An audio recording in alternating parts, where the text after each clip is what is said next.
Violence against women exists in every culture, country, and community. No one is immune by virtue of their age, race, religion, or economic background. It can be physical, psychological, and emotional in nature. Despite the countless advances in the fight to counter violence within Canada, it remains a continuous societal and systematic problem. 50% of Canadian women will have experienced violence before the age of 16. Familial violence is primarily committed by men against women and is rooted in patriarchy. In 2011, victims of family violence accounted for 25% of all violent crime in Canada, with women bearing twice the risk of becoming a victim of such violence, and it is expensive. Familial violence costs more than $7 billion for police, courts, and medical services.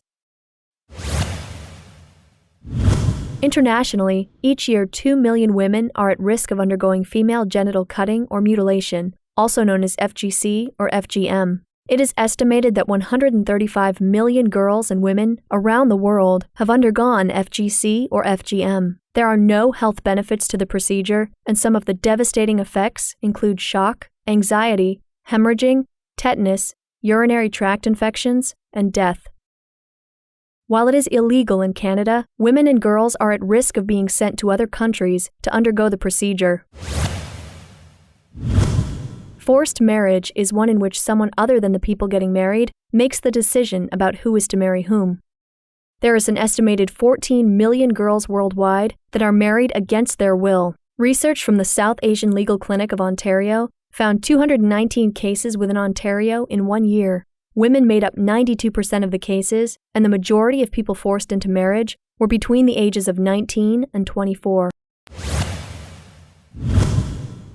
Femicide is the term used to describe killing of women because they are female. While femicide can be committed by anyone, the most common perpetrator is a woman's partner or male relative. In 2010, more than 80% of women were killed by their partners or former partners in Canada. This number has remained relatively constant over the past several years, at a time when the rate of all other homicides have been on a steady decline. Research indicates that Muslim women do not face any greater risk of experiencing violence than those women who are similarly socially located. Contrary to misleading depictions on Islam, the Quran does not justify violence against women.